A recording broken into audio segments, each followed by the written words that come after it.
আসসালামু আলাইকুম। আপনারা সকলে কেমন আছেন? আশা করি অনেক বেশি ভালো আছেন। আর আজকের ভিডিওটা দেখে তো হয়তো বুঝে গেছেন যে কী নিয়ে ভিডিও করবো। আজকে কিছু শপিং করেছি, ওইগুলো আপনাদেরকে দেখাবো। আসেন দেখতে থাকি কী আছে আমার আজকের শপিংয়ে। এখানে শুধু ছেলে আর মেয়েরটা আছে, আমারগুলো টেলার্সে বানাতে দেওয়া হয়েছে।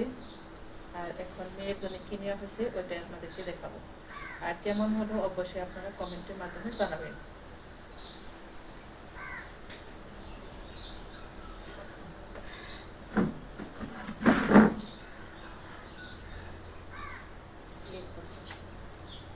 এটা হলো মেয়ের।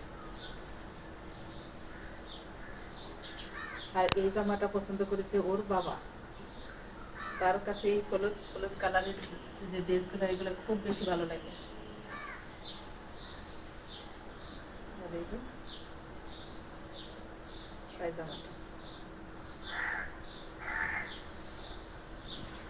আর এই তো এই যে সাথে ওড়না।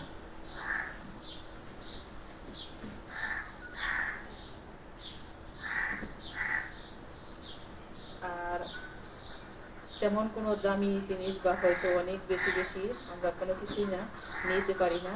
আল্লাহর রহমতে আমরা যতটুকু নিতে পারি ওটুকুতেই খুশি। আর এটা মেয়ের গরমের মধ্যে পরার জন্য গেঞ্জি, দুইটা গেঞ্জি নিয়ে দিয়েছি মেয়েকে।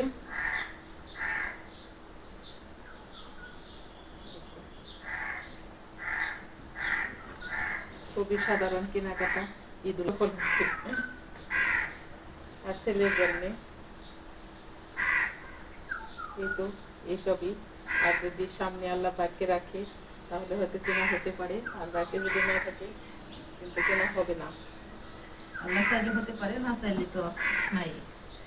এখন সাদা সাধ্যের মধ্যে এতটুকু ঈদুল ফিতরের জন্যে কেনাকাটা শেষ করেছি বললেই হয়।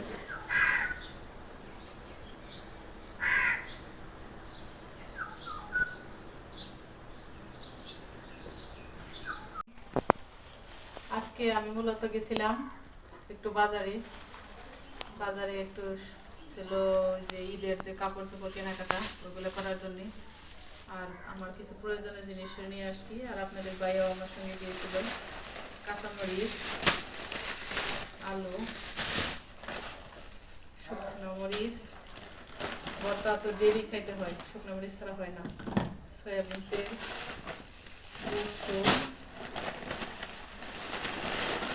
আর পেঁয়াজ। এই তো আজকে সাধারণ বাজার সদাই।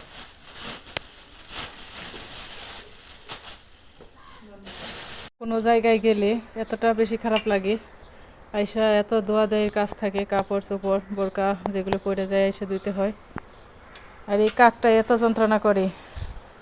এই কাকেও জয়টি বলে থেকে ওই যে কলের মধ্যে মুখ দিয়ে চাপ দিয়ে পানি খেতে পারে। এই কাকটাই এখানে পানি খায়। এখন ওই যে নিচে বিছানা চাদর দিয়ে দিছি, 3টা আরের মধ্যে শুকিয়ে দিছি কাপড় চোপড়। আকাশটা অনেক নীল।